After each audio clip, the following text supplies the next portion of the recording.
Mm-mm. Welcome to Nonprofit Live. Erin, it's so great to have you on the show. Thanks for being here. Thanks, everybody, for tuning in. Drop us a hello if you're able to join us live. Nonprofit Live happens throughout the month, periodically throughout the month, when we interview amazing community leaders like Erin today. We also talk with other nonprofit consultants and experts that help our community get the skills and know-how and knowledge they need to thrive. And today we have a special guest, Erin Cronican, who is with us from the Seeing Place. Welcome. Hello, I'm so glad to be speaking with you today. I can't wait to dig in and learn more about your current project and, of course, share with the universe about your work in general. Such exciting stuff on the front lines, changing the world. So great to have you. And Erin is a member of the nonprofit Collab, the inner circle group of nonprofit leaders who get together using the Magnify Your Mission system. I work with this group week in and week out. And so, Erin, we've been working together for almost 6 months or so, I think, less than a year. Yeah, less than a year, but it's been very fruitful. I'm so glad our paths have crossed. I'm so glad to share with the community the work you're doing and your strategy for growing and getting your mission out there. So listen, a little housekeeping. If you're listening and want to make comments, please make sure you hit in the comments streamyard.com/Facebook, or if you're on LinkedIn, streamyard.com/LinkedIn. That way we can see who's commenting and we can talk with our viewers. And if you're catching the replay, please let us know that too at #replay. Erin, you're in Manhattan. I am right in the heart of New York City. Right in the heart. And your mission is so big. And the Seeing Place is celebrating 12 years. Can you tell us, introduce yourself to the group and tell us a little bit about yourself and your organization? Thank you so much. So we are a what is known as an independent theater company in New York City, also known as Off Broadway, though we are very close. We have produced off Broadway before, and we're hoping to do that again very soon. Independent theater is theater that isn't typically backed by the national the NEA or any major grantors. Most of the time, we are funded by people just like you who love the theater, local corporations, and then foundations and grants. So we are our social justice theater company, and what that means to us is that we take issues that affect those that are marginalized, most particularly women, people of the global majority, which is also known as BIPOC or Black, Indigenous, and people of color, as well as people from the LGBTQIA community, immigrants, and people who have disabilities, or those of us, including myself, who have chronic illnesses. Also, we try to open up our doors to people of all ages, all types, and really try to represent the stories that are untold, particularly in New York City, which is quite a melting pot from around the world. It makes sense that the voice is so welcome and needed in a community like New York City and needed throughout our society. Tell me a little bit about the name, the Seeing Place, and the origin. How did you come to settle on naming the organization? Well, interestingly, the phrase "the Seeing Place" is the direct translation of the Greek word for theater. So theater means the place we go to see ourselves. So the idea was way back when, and obviously the Greeks did not invent theater. Theater was invented in Africa and Asia, but the Greeks coined that particular phrase. And at that time, theater was where you went to learn about what was going on in society. It was political, it was social, and it was talked about. It was used to have community leaders talk about what was going on. And then as time went on, it started to move away from the theater into pubs or the public houses. And that's where people would meet and converse about what was going on in the world. And what we're trying to do is say, no, theater is vibrant and an important place for us to see ourselves. And if not ourselves, then other people we might not know about. and how does that make us know ourselves a little better? Ultimately, then bringing it back to seeing and understanding ourselves so we can understand each other, Yeah. truly aligned with the social justice movement at large. Theater is such a huge and powerful mechanism to bring people together. That's what I'm hearing you say, and I Yes. couldn't agree more. How did you start this journey? Talk to us a little bit about the founding team and the start of the journey, and what drew you in? What made Mhm. it so obvious you had to be part of this project and make this happen? Yeah. Well, I think a lot of small companies like ours, big companies also, kind of start in the same way. Mm. There's sort of and just a spark of an idea. And in our case, my co-founder, Bryn Asha Walker, who is now my wife, um, she was having readings of plays in her living room once a week. We would just get together to read plays. And one of the plays sparked the interest of one of the people who was observing the reading. And he said, I think I could get some money to get this produced. And we're like, okay. And so that's really how the Seam Place was born. We put on this first play in 2009, and then we just kept doing it. And I was a founding member, but I stepped into the executive artistic director role in 2011. So it's been 10 years in that role. That's incredible. And I know that we've spent time talking about independent theater and off Broadway, and to have the longevity and the wherewithal of 12 years, the number of productions, the number of people you've reached in your community. Yeah. Talk to us about the difference, the impact it makes in the community. When people come to a show, when they see themselves or they see another angle of society that they don't typically see in theater, what does Mhm. that evoke? What difference does that make? It's interesting with our current show that we're doing, which is Wit by Margaret Edson. It's a play about a woman who finds out at the beginning of the play that she's diagnosed with cancer. And you follow her through her treatment process until she ultimately dies. Now, it turns out it's a very funny play. It's designed that way because that kind of trauma needs to be accompanied by some humor to be able to withstand it. But we've been having talkbacks every day after the show, and audiences are all staying. Most of the time, audiences leave, and you're left with two or three people who want to hear about from the artist. But pretty much, they're all staying because they're having such um, a deep, authentic experience. And what we're hearing from people is how resonant this is, and how so many people's lives have been affected by cancer, and what do they do now, what are some of the resources that they can take advantage of. We're partnering with an organization in New York called the Red Door Community, which might be known to others as Gilda's Club. Mm. Gilda's Club NYC started in 1995 because Gilda Radner died of ovarian cancer. It's now branched off and it's become its own nonprofit called the Red Door Community.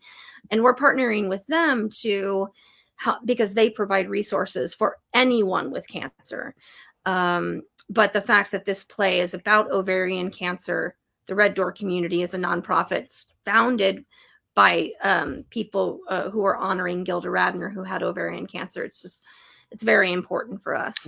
What a powerful partnership that is. Yeah. And I would think that the interest that's generating that you're seeing in audiences wanting to continue in the space and further explore the issues and their feelings related to them Yeah. is just that there isn't a lot of places where that cancer and cancer treatment and the journey of cancer is not really explored or discussed.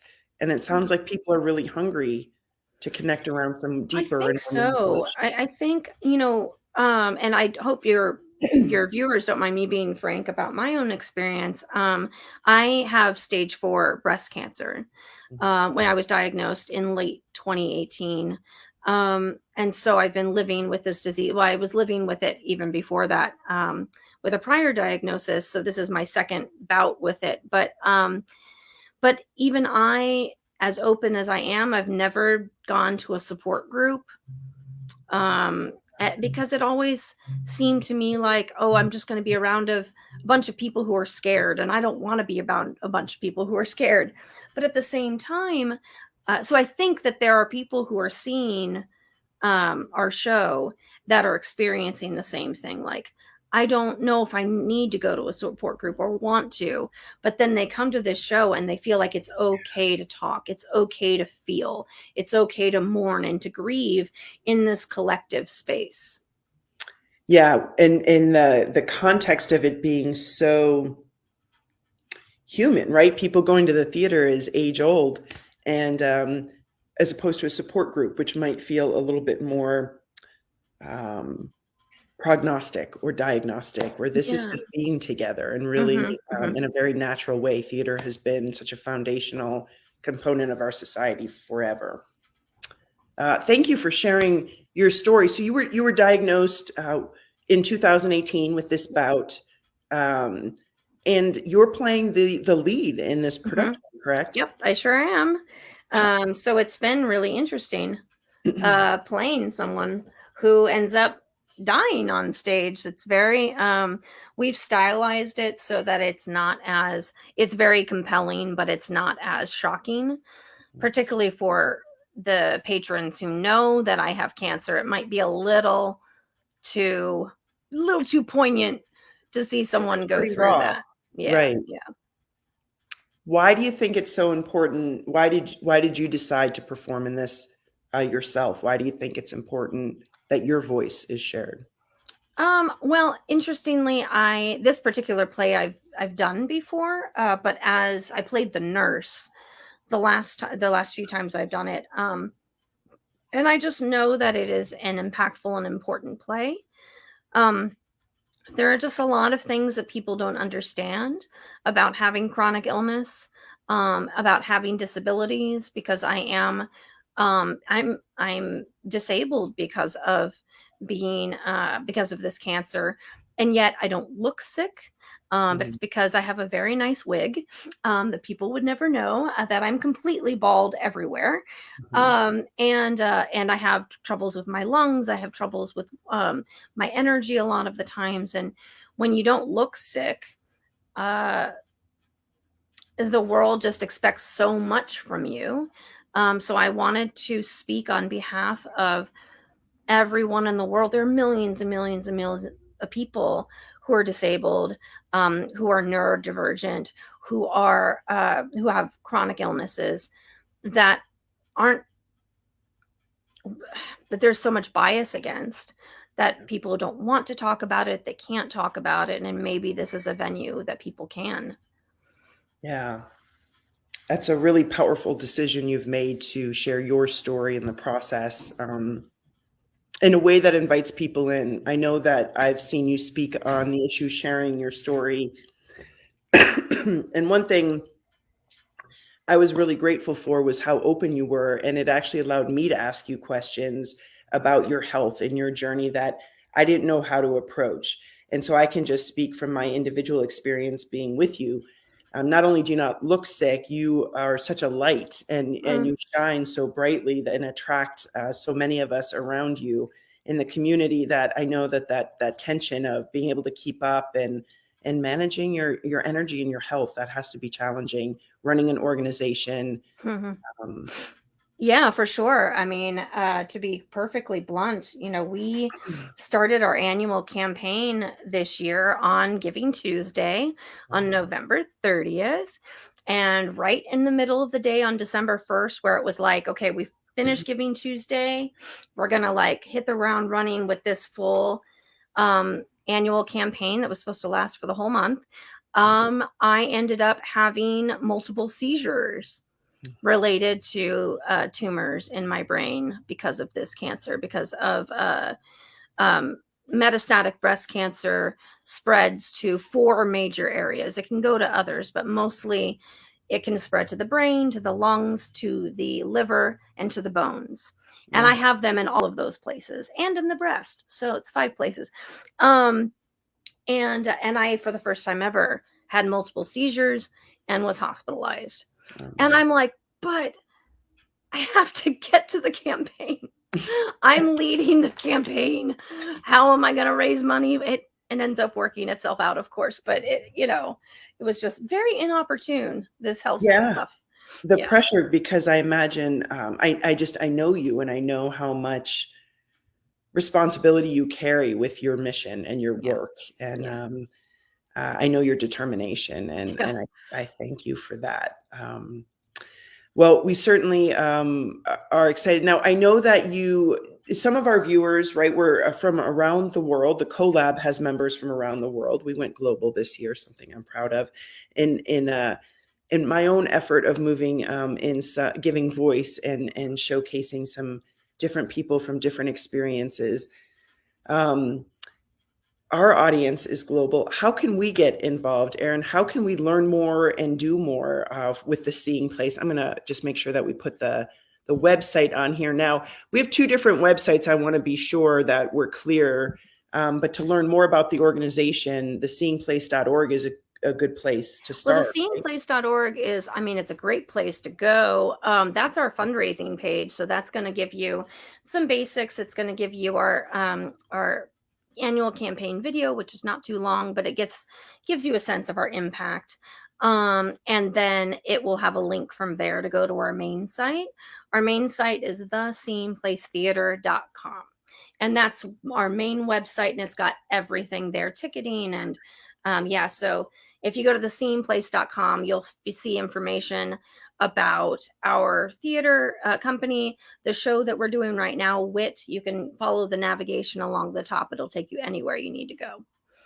And I'm not in Manhattan, and I'm not able to travel this month. I know you're balancing a lot of challenges, and COVID just being another one. It's really rocked Broadway in general. Yeah. How are you handling that, and what adjustments are you making? The show must go on, right? We're doing our best. We did get one of our cast members did get COVID on the holiday break. And we have a 5-person cast. And so we've been testing every day. And what we ended up doing was the play is very I want to say what we call it is fantastically real. So it's realistic, but it's got a lot of fantastical elements. And so I play the lead character, Vivian, and then all of the rest of the characters, and there are probably 12 to 15 of them, are played by the other 4 people.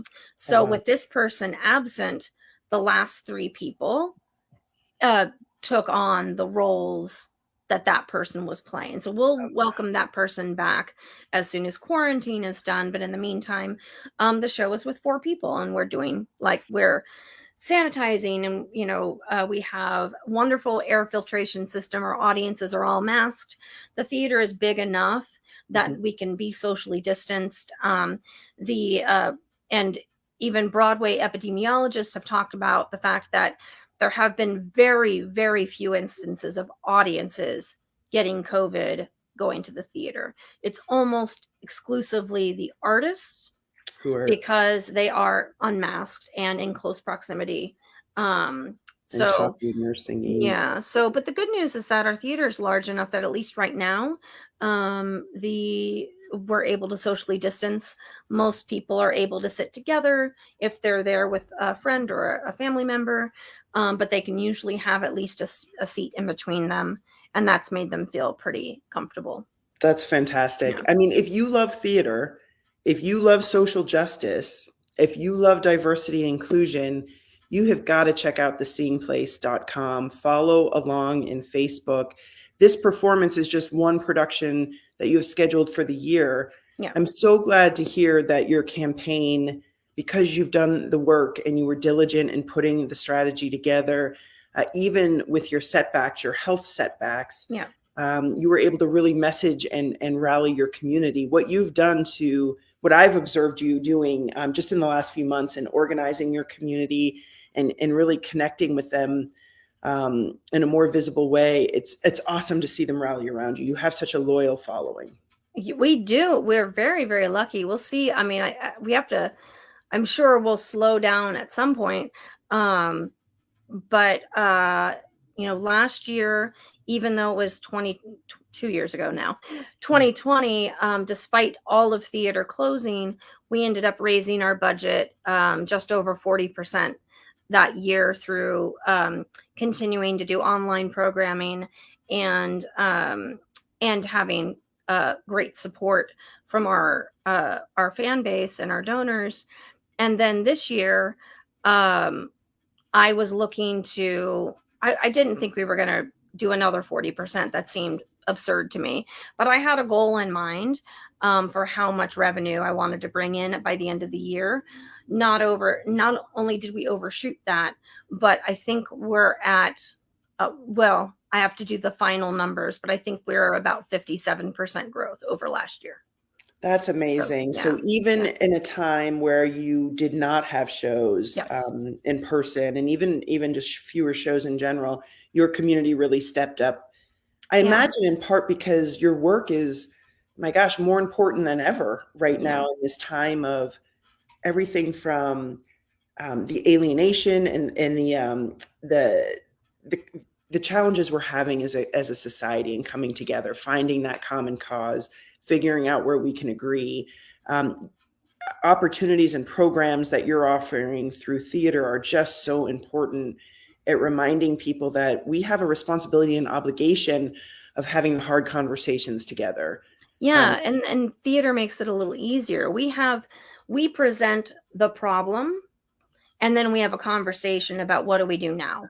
Yeah. We don't provide the solutions as a theater company. We don't tell audiences what to think. We present, well, this is a quandary. What do you think?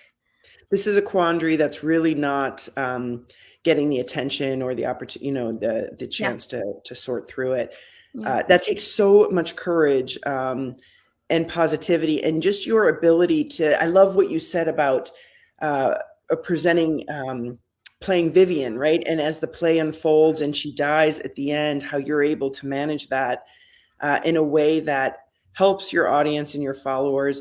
How does that affect you? How has that helped you on your journey in having the hard conversations with your family, with yourself during your healing? It's very challenging on a night-to-night basis, because there is a scene in the play where Vivian has to discuss essentially her advance directive. Like, what does she want to do if her heart stops? And to have that conversation every night hits a little close to home. I can, as an actor, we're trained to be able to distance ourselves from stuff that's very, very painful or very, very just unlike ourselves, so that, for instance, if someone's in a movie and playing a murderer, we're not taking on the murderous rage. We're finding a distance from it by using the craft of acting. But it still trickles in a little bit, that conversation. I have had those conversations, so it's not as though I'm avoiding them, but to have that every night in front of people is very interesting. It's challenging, but it's also sort of fun in a weird way, because I know it's making a difference. So fun is probably not the right word. It's probably more like rewarding. Mm-hmm. But I can feel and I can hear people's like breath catch in that scene. I can feel the impact in the room. Yeah, the power of vulnerability that when you show up, it really invites others to show up, which is so important around leadership, right? Listen, I think that your growth and the response from your community is so great. I know that we first connected, I think during the challenge. We did a 5-day workshop series together, my Charge Your Fundraising workshop series. That's happening again later this month. I'm pretty highly recommended. Awesome. Yeah, that's how we connected, and you joined. What do you see has changed for you, Erin? What to account for another 57% growth, even more growth than you had last year? What are you doing Yeah. different with your community that you really think they're responding to? What's the momentum happening for you? I mean, first and foremost is that I have a plan. And that's partly due to the collab and the 5-day challenge. I set out, I put a number in the universe and said, this is what I'm aiming toward. And then I had to start looking at what I needed to do to go about it. The other thing, I think that's the main thing, because prior to 2 years ago, we lived, as artists, we lived at this sort of scarcity mindset. And I think this happens in nonprofits a lot. There's this feeling of like, well, nonprofits aren't supposed to make a lot of money. We're supposed to give as much as we can, and we'll just take what we can get. Yeah. And I think we operated for a long time with this idea of like, well, we're scrappy, we don't need to make that much to make great art. Look what we're able to do with so little. And then I just got tired of that. I was like, no, I don't want to do that anymore. I'd like to make more money. I'd like to pay our artists more money. I'd like to work in larger theaters. And what's it going to take for me to get there? So I've hired a lot of consultants, joined things like the collab. And then I just keep my eyes and ears open, in mid-December, I got an email that said, congratulations, you've been selected for our nightlife grant. And I was like, a nightlife grant? When was that? And then it says, you applied for this sometime in June. Oh, and it was done by Sky Vodka for Pride Month. So it was a nightlife Pride NYC grant. And it was not huge. It was $1,650, but that's $1,650 we did not have. And it felt like it came out of nowhere, but it didn't, because I found it somehow. Don't have any idea. Just somewhere in the promotions for Pride Month, I happened upon it and applied. That's amazing. Yeah. When you show up and you're consistent and you're visible and your message is just so powerful and clear. And I know, just watching, I love that comment you have about the plan. I mean, you've really put in some systems and some not sexy work at all, right? We've been talking about database. Oh, no. No way. You write these amazing newsletters, but you're working also on the behind the scenes infrastructure to make it easier to get the word out. Yeah. I mean, I can attest for the mission, the organization, the leadership. If you are passionate about theater, you have to check out this performance. Step up and support the Seeing Place with a donation. It goes so far. Well, you hit your December goal. I know you have big plans, and really the sky's the limit, because the issues are there, the communities are there, the people are there that need to be seen and heard. And so if we can get you more resources to do that, more shows, and I'm all for paying artists. So thank you for making sure to include that in your. Yes. And I do want to say, since I know that a lot of your followers here are not in New York City, there's good news related to the play Wit. We have put together a one night only benefit performance of the show that's going to be done via Zoom. It will be really great. It's a wonderful way for people outside of New York to experience the show. It is performed live, but it is on Zoom. So it's outside of our theater. But we have, it's on Tuesday, January 11th at 8 p.m. Eastern. And it's just, there are three, it's by donation. So there are three giving levels. You can give at $10, $25, or $50. And all of them give you the equal access to the show. It's just how much you would like to contribute to the Seeing Place, to the mission. Exactly. I was so glad when you announced the online version of the show, so I get to come. I know that was one of the adjustments you've made because of this latest surge. Exactly. So that's Tuesday, January 11th. at 8 p.m. Eastern. Theseeingplace.com is where you would get your virtual ticket for the Zoom presentation, the Zoom performance. I can't wait for that. And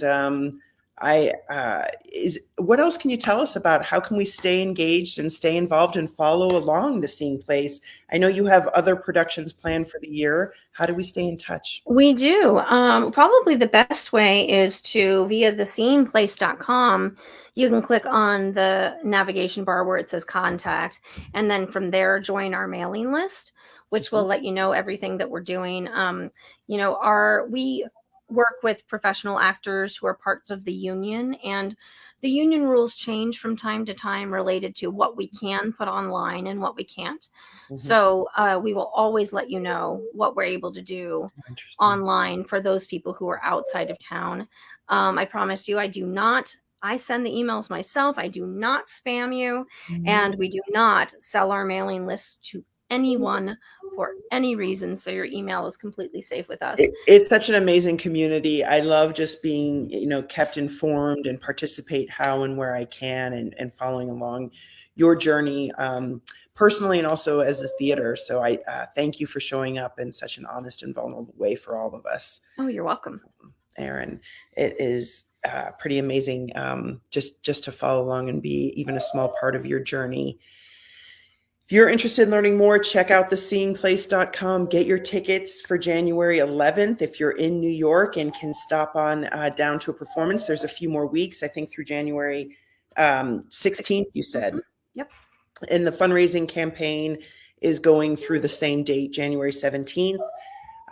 Help the Seeing Place, help Erin meet her January goal. Let's keep the conversation moving out there for people who need us to.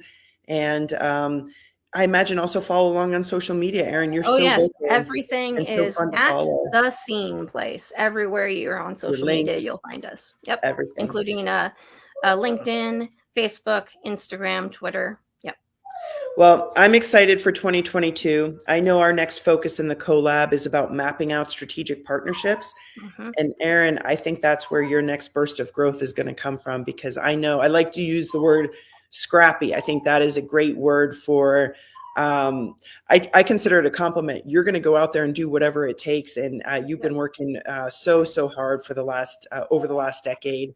And I think partnering up with people who care as much as you guys do is such a huge path forward for the Seeing Place. So I can't see what's to come for you and the group. Thank you so much for having me. I'm really glad to be speaking today. Thanks for sharing.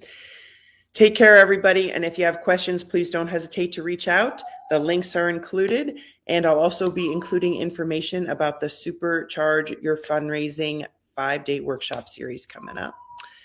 And Erin, I got to ask you one last question. Sure. If you can share with the group, if you were talking to yourself 12 years ago as a younger executive director, artistic director and leader, what would be some advice you would give yourself? What have you learned over the last 12 years in leading this nonprofit? I mean, I absolutely would have said, first of all, you know what you're doing. So don't question yourself. Don't doubt yourself. And then I would also say, really lean into the networking, lean into asking for help, lean into supporting others and giving help, which is something that I've always done.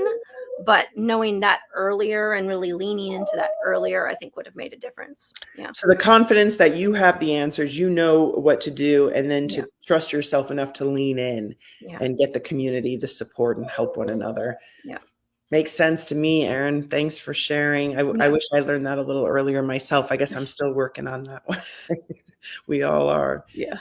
Have a great day. I think the show is tomorrow night. You're still in a rest day today. Yep. Excellent. I'm looking forward to the performance next week. Yay. And please make your donation and get your tickets, and let's change the world together. Have a great rest of your day, Erin. Thank you. You as well. Bye, everyone.